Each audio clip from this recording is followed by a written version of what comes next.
In the last few videos, I've been with Rob from Carbon Bike Repair. That's epoxy. Chop the scalp off. Well, today we are exploring his bike graveyard. I know, it's emotional. A place where bikes go to. They go to.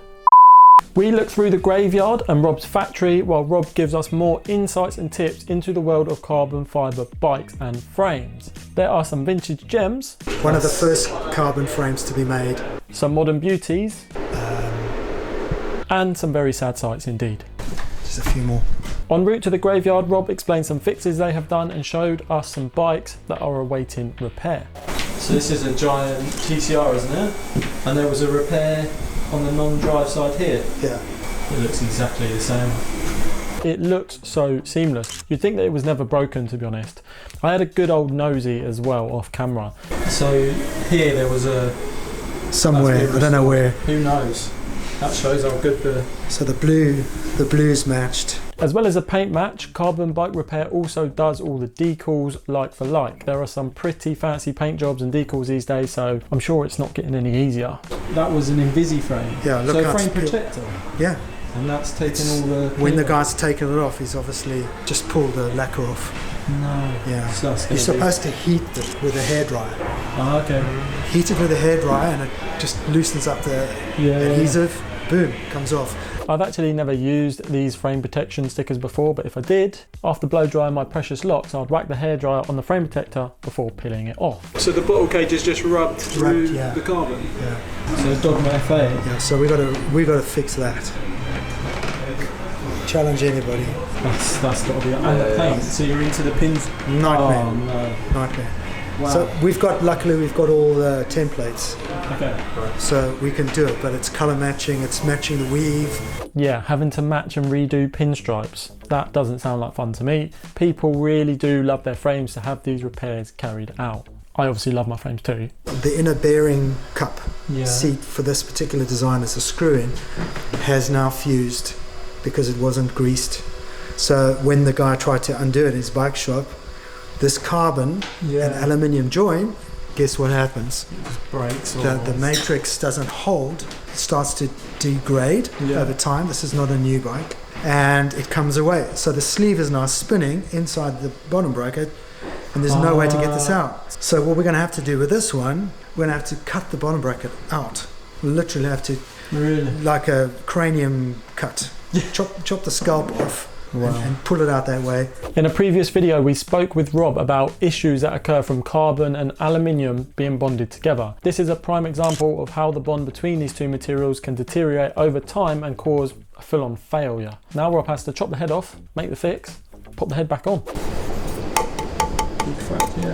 So this lovely tap test, which people love doing, don't do tap testing. No? No. Tap testing is for aeroplane wings, which are straight and consistent. So listen to this. Oh, there must be a fracture here then. Yeah. Or is the fracture there? I don't know. Where is it? This is thicker than that. Yeah. This is a different shape to that. You can't tap test a bicycle. Okay. Don't do it.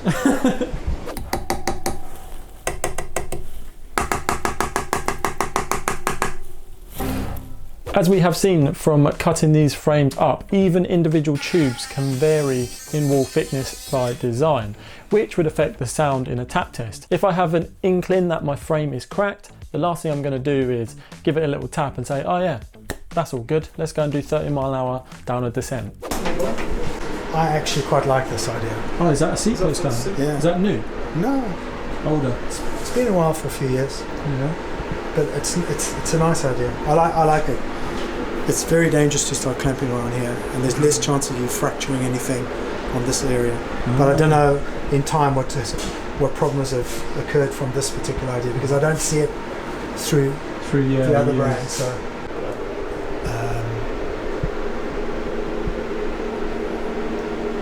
one of the first carbon frames to be made after the aluminium. The problem with lugs is that it's a bond. It's an epoxy bond to carbon. And what tends to happen is these particular bikes, these seem to be okay, but around the bottom of the C tube going into the BB, have caused problems there, and here as well. These very, very thin stays, which were similar in size and geometry to metal ones. So it's gone from... That shows the evolution, doesn't it? In Pretty all much. its glory. It's crazy when you see something like the Colnago, I think that's how you pronounce it, up against the modern TT bike. I know it's a little like comparing apples and pears, but you get the point. Walking through the factory and seeing so many different styles and types of frames and bikes really does help you understand the evolution of carbon frames, the issues with carbon frames and the benefits of carbon frames. I've learned that each individual frame is its own entity with its own features and its own purpose. The key is finding one that you want to sit on that is fit for your purpose. Now it's time to check out the saddest place in Leatherhead. So we're in the graveyard. Rob's graveyard. So this is again another evolution of a bike brand that was renowned for this particular feature on the BMC. Got a giant. That's the same as mine. So much yours, isn't it? This giant. This one. This giant Advance. Yeah, that's the same as the one that I rode with me. Here's one that didn't fare so well. Oh wow. This is what happens when you hit green oak posts trying to go around a corner Hit while what? looking at your mobile phone. You hit what? Bollards. And his father brought it around and said, he was so upset when I said, no, we really don't think it's worth fixing. Yeah. He said, oh, really? Are you sure you can't fix it? And we said, we don't really want to. Not that we couldn't, it's just economically crazy. That is taking a hit, isn't it? In 3 places. But yeah, not very strong anymore. Once you break one end of it, kind of loses its structural integrity. Don't go crashing into bollards, my friends. Looks like you're going to lose. So you can see some really, really nice wheels here. We're just done. They're done for. What's this? 2 ground down? Or?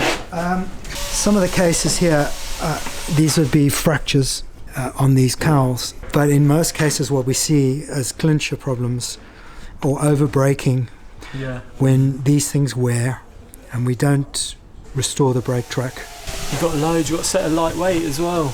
You know, as a company who prides itself in restoring things that shouldn't be thrown away, this hurts. Yeah. This is not fun. I don't like seeing this stuff. And there's more stuff under that pile over there. Really, folks. Just a few more.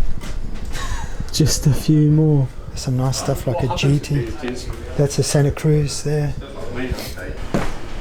So this is another pile, Rob, is it? This is another pile. Some of it we use for training purposes.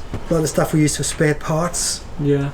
It's bits that you can't get anymore, which is really useful.